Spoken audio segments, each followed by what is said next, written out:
me fait très plaisir de vous voir en de telles circonstances, un vendredi après-midi.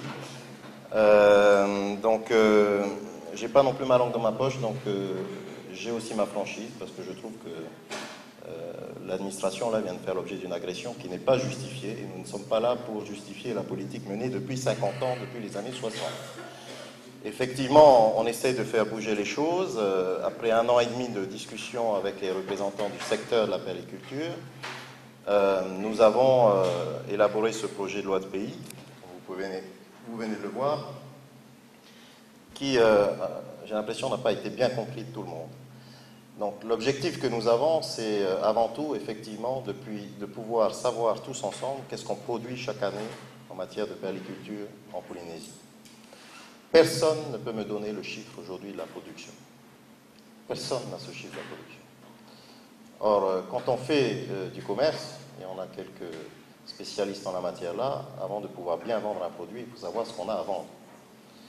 Donc, nous avons un chiffre effectivement sur les exportations qui n'est pas très fiable à mon sens, parce qu'on ne voit pas tout ce qui sort, il faut aussi le reconnaître.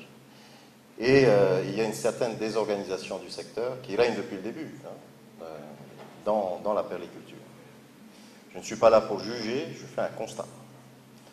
Donc, depuis le début, mon discours il est clair avec les professionnels, où cette situation convient et on reste comme ça.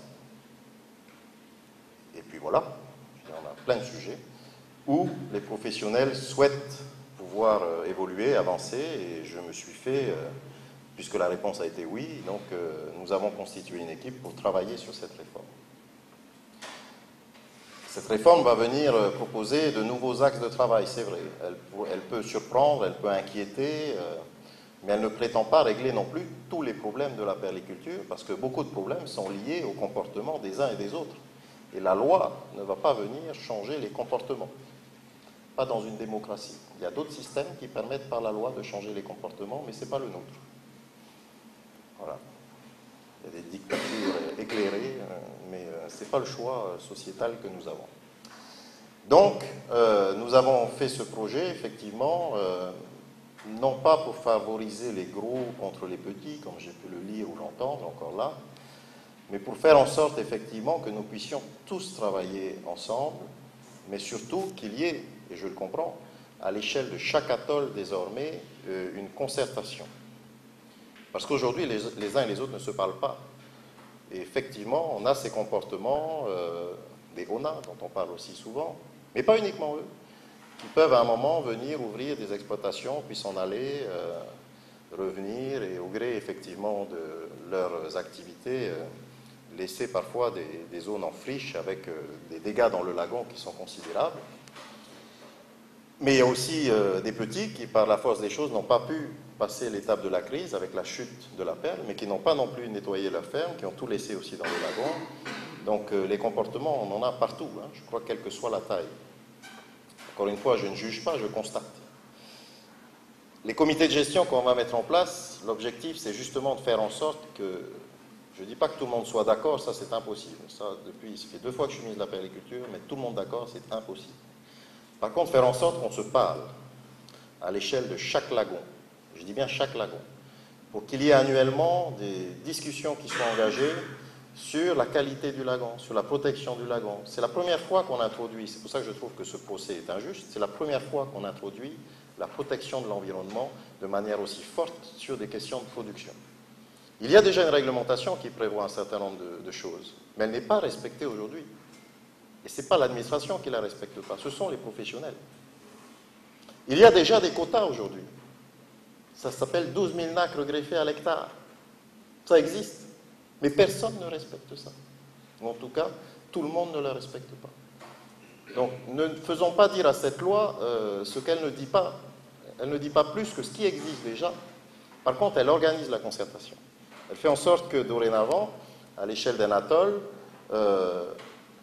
au rythme qui sera déterminé par les professionnels, mais au moins 1 fois par an, j'espère que ce sera beaucoup plus souvent, qu'il y ait des réunions pour déterminer à la fois les lignes directrices périculture sur l'atoll.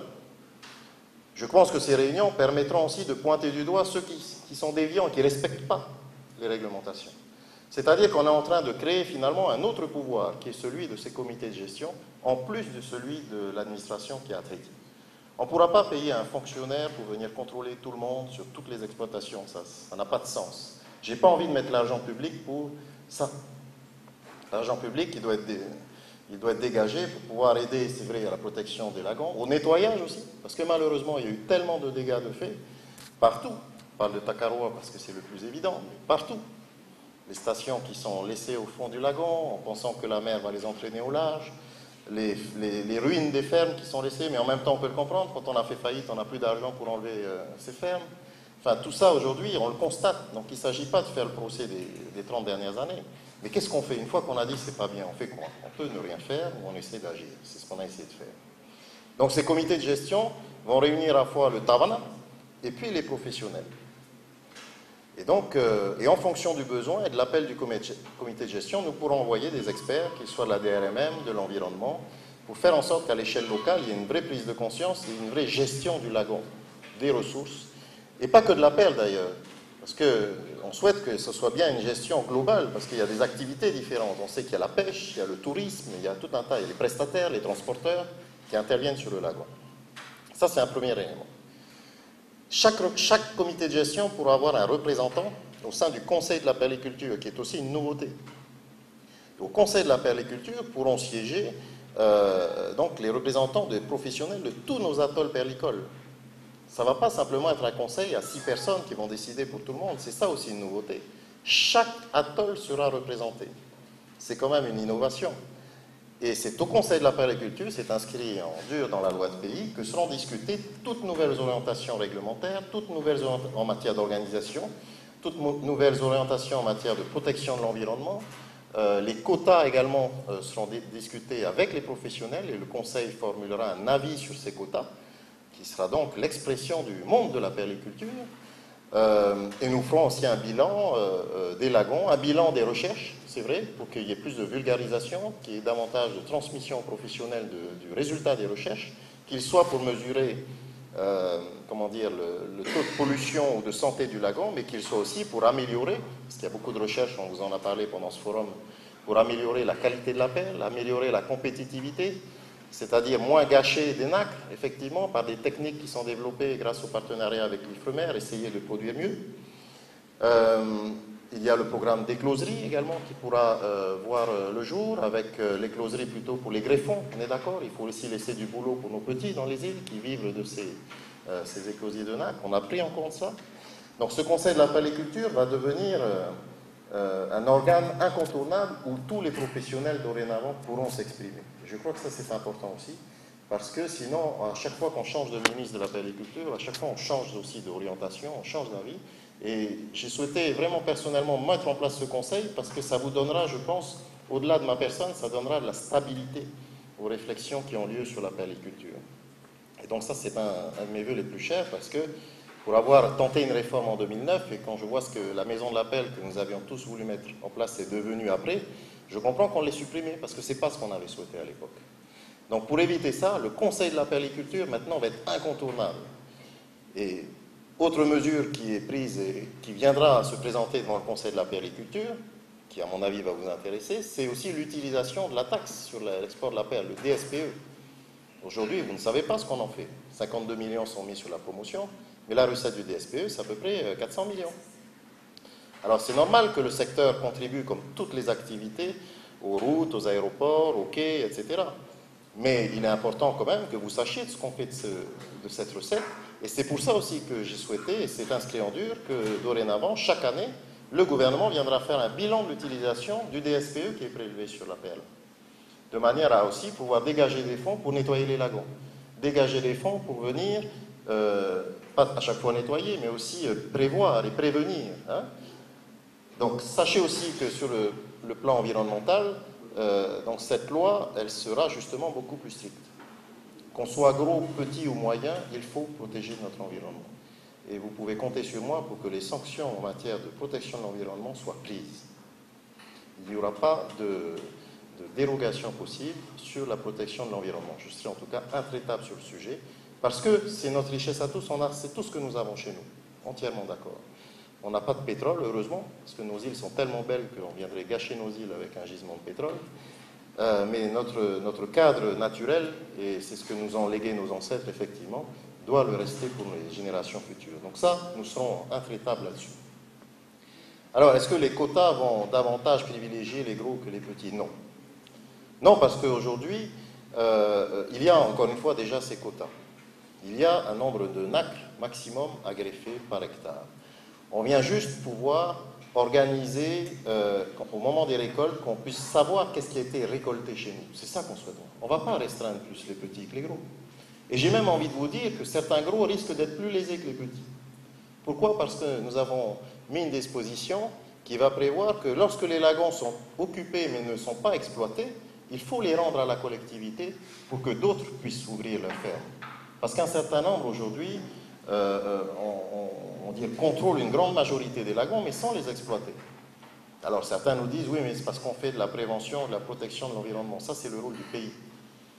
Ce n'est pas le rôle d'un individu. Donc, en fonction du taux d'exploitation de ces lagons, on va remettre au pot commun et le comité de gestion va pouvoir dire, ben voilà, on a d'autres qui veulent se lancer, il y a des jeunes, des moins jeunes, on va faire des formations et ensuite il y aura les attributions. Donc au contraire, on est en train de partager avec les professionnels les décisions en matière de gestion. Donc ça aussi c'est une avancée, alors qu'avant, le ministre de la Périculture décide dans son bureau et il fait ce qu'il veut. Donc ça c'est aussi une nouveauté, c'est pour ça que, attention aux faux procès qui sont faits. Quoi vous dire de plus? Ensuite, c'est vrai qu'on vient toucher un peu aux autres professions. Mais c'est simplement pour pouvoir avoir de la traçabilité. Nous n'avons pas aujourd'hui de capacité de déterminer, à partir d'une perle, savoir où est-ce qu'elle a été récoltée, quand, etc. Il y a des recherches en cours. On tente d'insérer quelque chose dans le nucléus pour pouvoir le pister et puis passer sous une forme ou autre pour pouvoir déterminer la provenance de la perle, etc. Bon, ce n'est pas encore totalement stabilisé. Peut-être qu'un jour, on y viendra. Mais aujourd'hui, ce que nous souhaitons, ce n'est pas non plus fliquer, si vous voulez dire, toutes les étapes. On souhaite simplement faire en sorte que si on décide collectivement, et ça a toujours été mon discours avec les professionnels, si on décide collectivement de mettre en place des quotas, mais ce qu'on appelle des quotas, c'est un peu sous l'angle négatif, j'ai l'impression que c'est pris. J'ai envie de vous dire qu'on se fixe des objectifs de production et que ces objectifs, on les tienne. Si on dit cette année on fait 5 millions de perles, on fait nos 5 millions de perles. Et on se met tous ensemble pour les faire. En fonction de la taille de sa structure, on les fera. Mais celui qui a un quota, je dis n'importe quoi, de 200 000 perles, on va lui demander de ne pas en faire 700 000 à ce moment-là, parce qu'il ne respecte pas le quota. Parce que si tout le monde fait ça, c'est plus la peine de faire un quota. C'est simplement une certaine logique. Donc pour pouvoir vérifier en gros la masse de perles produites, on a demandé, au travers de cette loi de pays, on vient demander à ce que les négociants tiennent un registre, à ce que les détaillants tiennent un registre, pour pouvoir, en volume. Ça ne m'intéresse pas de connaître le prix de vos transactions, ça n'est pas l'affaire du pays. Ça aussi, on a dit beaucoup de choses sur le sujet qui sont fausses. On souhaite simplement savoir si, lorsqu'on dit qu'on produit 5 millions de perles, on a bien 5 millions de perles qui sont ou commercialisées ou en stock. C'est une simple logique de contrôle de la cohérence de notre texte. Sinon, ce n'est pas la peine de mettre en place des objectifs de production, c'est tout. Donc, après, il y a un élément qui a dû vous être présenté, c'est aussi une petite révolution, où on a dit aussi beaucoup de choses fausses, c'est ce fameux contrôle de l'épaisseur de la couche naclière. Alors, j'ai jamais entendu autant de gens attachés à cette épaisseur depuis qu'on a souhaité la rendre facultative, et j'avais jamais entendu autant de gens contre cette épaisseur avant que j'accepte le principe de la rendre facultative. Compliqué quand même, hein? Je vous souhaite tous d'être un jour ministre de la Périculture. Hein. Moi, je suis factuel. Depuis qu'on a mis en place le contrôle de l'épaisseur de la couche naclière, le cours de la perle n'a pas remonté. Ça, c'est factuel. Vous regardez toutes les courbes, toutes les statistiques, ça n'a pas remonté. Alors, on peut m'expliquer ce qu'on veut, mais ce n'est pas ça qui fera baisser ou remonter le cours de la perle. Pourquoi ça n'a pas remonté? Parce que c'est comme trop d'impôts tue l'impôt. Trop de réglementation a tué cette réglementation. Même Mme Baldassari a pu le déclarer publiquement. Ce qu'on connaît, c'est le chiffre légal, officiel d'exportation. Mais on sait tous qu'il y a des perles qui sortent, de toute qualité, avec ou sans épaisseur. C'est de l'hypocrisie que de me dire que notre loi va déverser sur les marchés des tonnes de perles. C'est faux, elles sortent déjà. Parce que si on avait tous été exemplaires, je peux vous dire que le cours, il aurait remonté depuis bien longtemps. C'est une question d'offre et de demande. Si quand on fait des ventes aux enchères à Hong Kong ou sur les autres marchés, la veille de la vente aux enchères, on va avec nos paniers pour vendre nos perles qui ne sont pas passées au rayon X en faisant 50% off tout de suite en cash, eh bien là, si on n'a pas compris qu'on scie soi-même la branche sur laquelle on est assise, on n'a rien compris. Et ceux qui vont me dire que ça n'existe pas, je vous défie de le dire publiquement. Même moi qui ne suis pas allé à ces ventes aux enchères, je suis au courant. Donc, arrêtons aussi de dire n'importe quoi. Aujourd'hui, tout sort de Polynésie, malheureusement. Donc, ce qu'on vient de dire, c'est que puisque ça n'a pas permis de faire remonter le cours de l'appel, rendons facultatif. Rendons facultatif. Pour que ce soit un vrai, comment dire, ça réponde à une stratégie commerciale. C'est-à-dire, ceux qui vont en faire un atout commercial, ils auront toujours accès au contrôle et ce sera gratuit. Parce que ça aussi, j'ai entendu dire, Rofri, tu veux faire payer les petits. Arrêtez. Ce sera gratuit. Lorsqu'on vient enregistrer sa récolte, on veut faire passer, c'est gratuit. On scelle les lots derrière et on a un certificat. Moi, je suis persuadé que l'avenir est que tous passent ce certificat. Mais encore une fois, on laisse le choix de la stratégie de commercialisation aux producteurs. Après, libre à lui. Hein?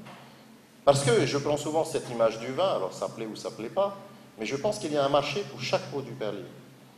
Comme il y a du vin de table, il y a du cru bourgeois, il y a du grand cru classé. Le problème aujourd'hui, c'est l'inverse de ce qu'on pense. Parce qu'en ayant la même appellation et en se persuadant tous nous-mêmes que toutes les perles passent au contrôle au rayon X, on est tous persuadés qu'on ne vend que du grand cru classé à l'international, ce qui est faux.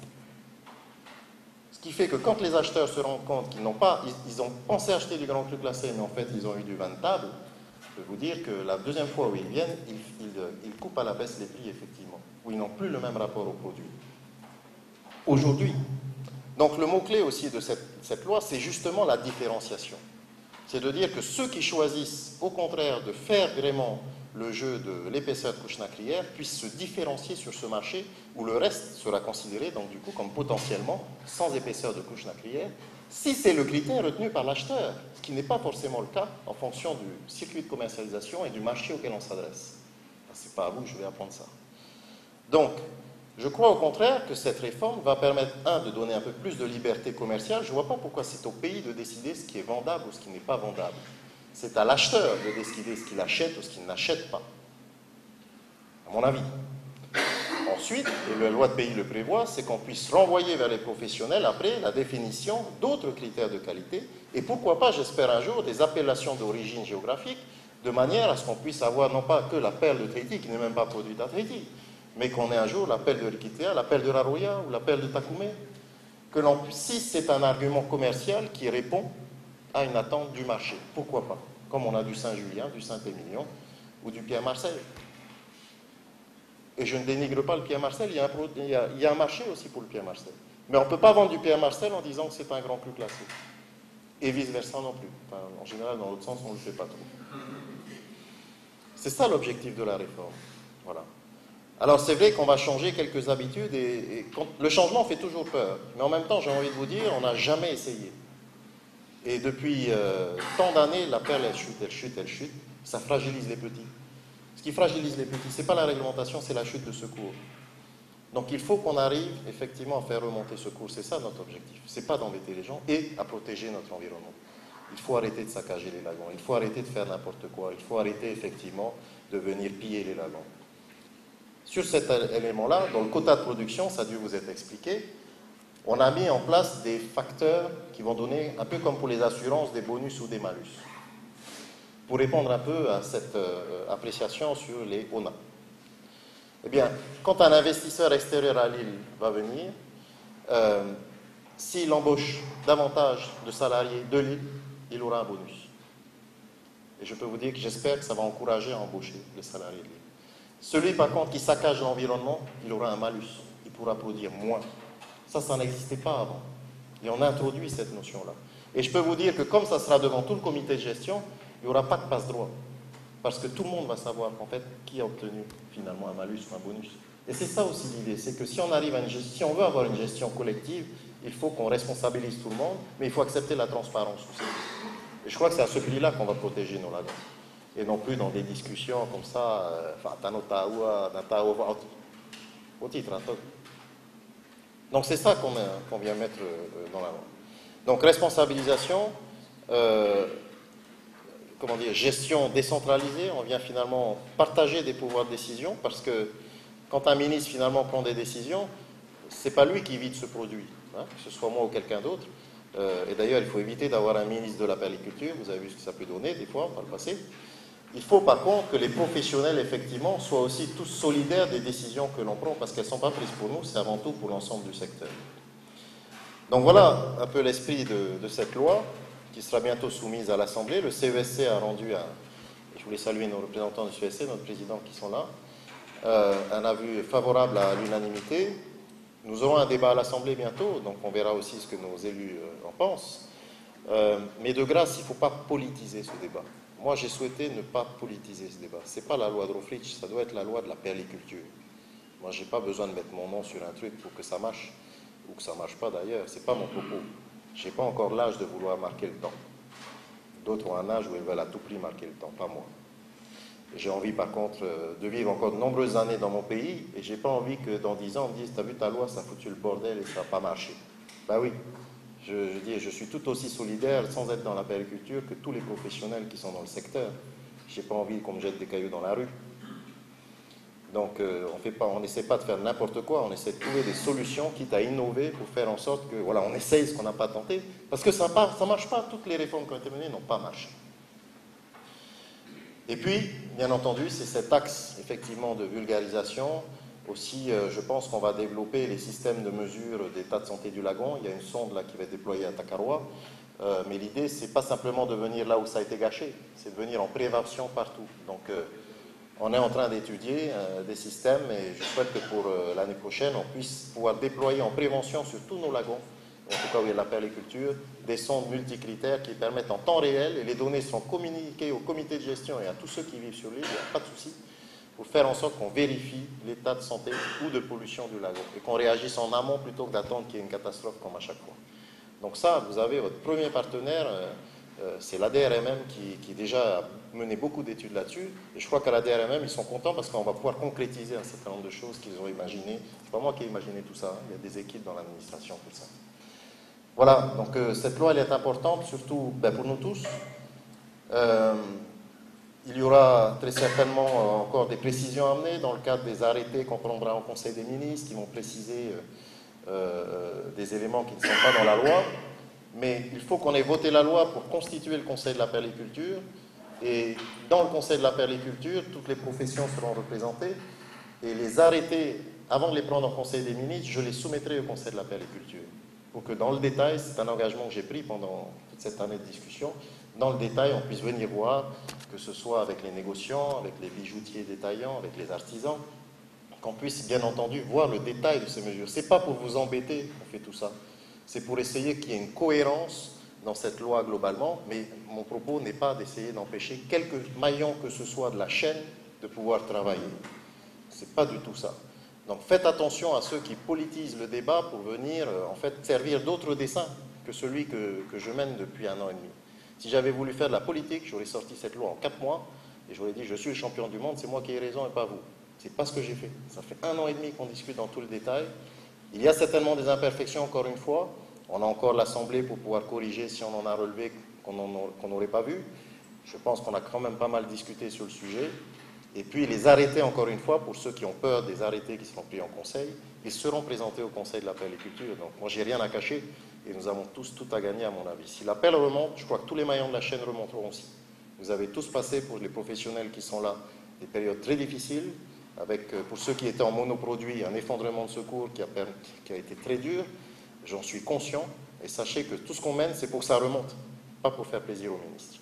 Donc comptez sur moi en tout cas pour travailler dans cet état d'esprit jusqu'au bout, pour qu'on puisse ensuite, et c'est mon vœu le plus cher, travailler sur des vrais sujets, c'est-à-dire nos stratégies de commercialisation, de promotion de la perle, notre positionnement sur les marchés, comment est-ce que le pays peut vous accompagner sur ces éléments-là, les critères effectivement d'appellation d'origine géographique, les labels, enfin voilà, travailler sur du business pour faire en sorte que tout le monde, petit ou grand, puisse enfin vivre dignement de la perle. C'est ça mon objectif et rien d'autre. Voilà ce que je voulais vous dire. Merci en tout cas.